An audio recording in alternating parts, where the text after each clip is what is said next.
미사일 킬러 국산 미사일과 한국형 구축함 K3 해군과 KDX-2A. KD 카켄 큰 단점은 다시다시피 레이더의 성능입니다.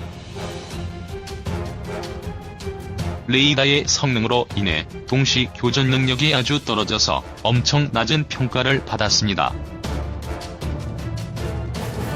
미사일 해궁으로 인해 모든 전투 시스템이 변화가 있을 것 같습니다. 천왕봉함에 있는 각종 장비들은 윤영하함에 있는 장비들을 그대로 사용을 하는 것을 볼 수 있습니다. 3차원 레이더, 목표 추적 레이더, 광학 추적기, 각종 전자 정비와 전투 정보 지휘 체계가 국산이라는 뜻입니다. KDX-1, KDX-2, KDX-3 등의 모든 함정의 전투 지휘 체계는 수입산입니다. 우리 해군이 마음대로 소프트웨어를 업그레이드를 한다든가 다른 무기 체계를 통합한다든가 이런 것은 불가능했습니다.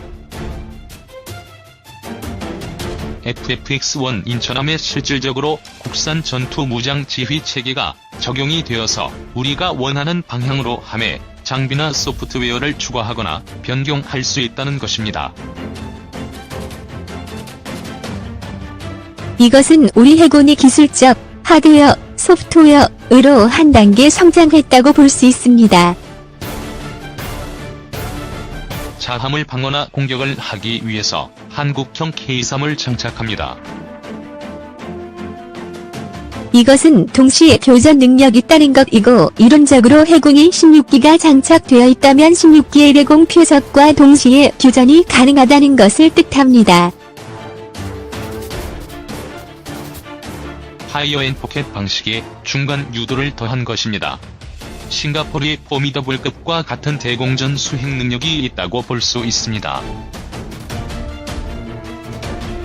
포미더블은 동시 교전 능력이 12기 정도라고 합니다. 파이어 앤 포켓, 미사일이 자동으로 목표물을 찾아가서 명중시키는 것. 간단한 교전 시스템을 보면 FFX-1에 달려있는 3차원 대공 레이더는 분당 30rpm의 속도로 회전을 합니다. 갱신율 2초당 1회, 탐지 킬리 250km, 200개의 목표를 탐지 추적 유럽의 스마트 SMK1을 능가. 레이더가 대공 표적을 발견을 하면 고도, 방위, 거리를 분석한 다음 바로 해군 미사일에게 데이터를 전송을 합니다. 전송받은 데이터에 근거를 해서 미사일은 목표를 향해 날아가고 레이더에 의해 업데이트된 정보는 중간에 미사일에게 전달합니다. 중간 유도를 받다가 자체 시커가 목표물을 탐지하면 50G 기동으로 대공 표적을 요격을 합니다. 다양한 표적에 대해 즉 북한의 고속정, 헬기, 전투기, 대함미사일, 초음속 대하 미사일과 교전이 가능합니다. 사거리 연장형을 통해서 보다 먼 거리에서 적과 교전을 할 수 있습니다. 유럽에서 저렴한 가격으로 동시 요격이 뛰어난 포미블과 같은 시스템과 비슷하다고 생각을 하시면 될 듯합니다. 현재 연함 전투함은 40척 정도 되는데 노후화로 인해 FFX 배치 1 6척, FFX 배치 2 8척, 218년까지 대체하는 계획입니다. 그리고 FFX 배치 3 2018년 이후에 9척을 발주를 한다고 하는데 어찌 될지 모르겠습니다. 예산을 확보할 수 있을런지 아직은 미정입니다.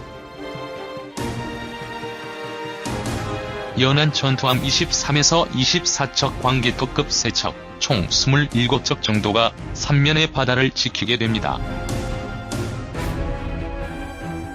3교대 하면 상시 9척이 동해, 세척, 서해, 세척, 남해, 세척, 감시 활동을 하게 됩니다.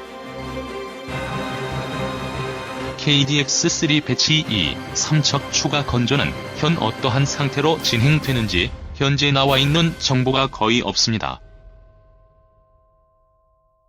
KDDX 2019년 26년까지 6척을 건조하는 사업인데 KD2보다는 크고 KD3보다는 작습니다. 그럼 만재 7,000에서 8,000톤 정도입니다. 계획대로 순항을 하면 KDDX 듀얼 레이더 장착하고 단거리와 중거리 탄도미사일을 요격할 수 있는 능력을 갖추게 됩니다. 있죠.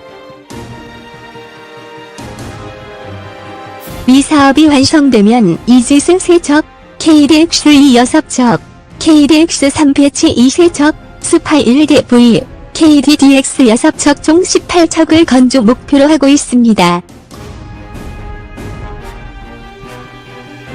KDX2 장기적으로 전투체계, 레이더, 소나 등 핵심 소프트웨어와 전투 장비를 개장한다고 합니다. 대우조선 태국 수출 번전입니다. 스텔스와 통합 마스터에 중점을 두고 제작을 한 것 같습니다. 2. 대우조선해양 빅베스냐, 의도적 감축이냐. 2분기 실적을 발표한 대우조선해양이 분식회계 논란에 휩싸였다. 3조 원 이상의 영업 손실을 기록하며 1분기보다 적자가 크게 늘었기 때문이다. 회사 측은 해양 플랜트에서 발생한 2조 원대 이상의 손실을 한꺼번에 반영해 적자가 커졌다고 설명했지만 논란은 쉽게 수그러들지 않고 있다. 대우조선해양의 최대 주주인 산업은행은 정확한 부실 규모 등을 확인하기 위해 27일부터 실사에 착수했다. 이번 논란의 핵심은 회사가 부실을 의도적으로 숨겼는지 여부다. 예상치 못했던 것이라면 단순 어닝쇼크로 마무리될 수 있지만 손실 발생 사실을 알고도 이를 제때 반영하지 않았다면 문제가 된다. 회계감사 및 투자업계 관계자들은 경영진 교체 시기에 잠재 부실을 떨어내는 비그베스일 가능성이 크다고 보고 있다. 선박을 제조하는데 투입되는 비용이 예기치 않게 커지자 공사 손실 중단금 등을 설정해 손실로 반영했을 것이란 추정이다. 다만 실사 과정에서 의도성이 확인된다면 분식회계 논란이 확산될 수 있다는 전망도 나오고 있다. 공사 손실 중단금 2조 원 규모 빅베스 분석도 나와. 대우조선해양 33,300원 451.37%의 대규모 적자의 주범으로 거론되는 것이 바로 공사 손실 중단금이다. 공사 손실 중단금이란 선박 제조 비용이 당초 예상보다 많이 들어갈 때 이를 실적에 반영해주기 위해 설정하는 금액을 말한다. 조선업체들은 선박 제조에 오랜 시간이 걸리기 때문에 향후 공사 손실이 예상될 경우 충당금을 쌓아 비용으로 반영하게 된다.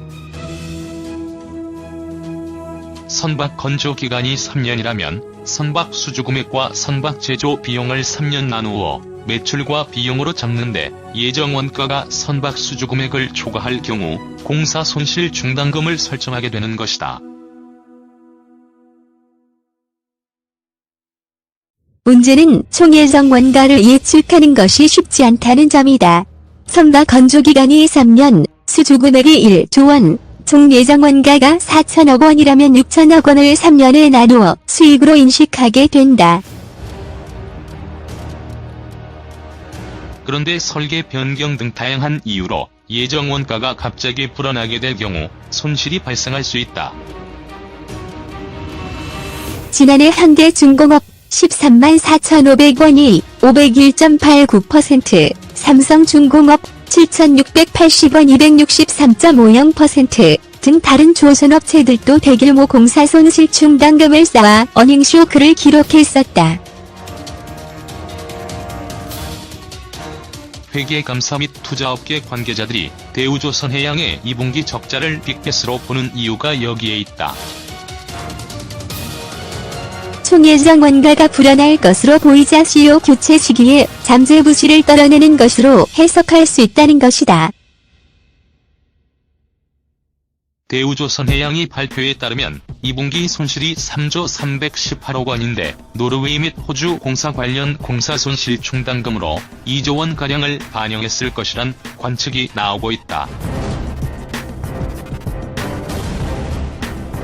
전재천 대신중관연구원은 공사 손실 충당금은 특정 프로젝트의 예상손익이 악화돼 선박 인도시까지 예상되는 손실을 한꺼번에 반영하는 것이라며 향후 예상되는 손실까지 미리 반영하기 때문에 적자가 지속될 가능성이 높다고 전망했다.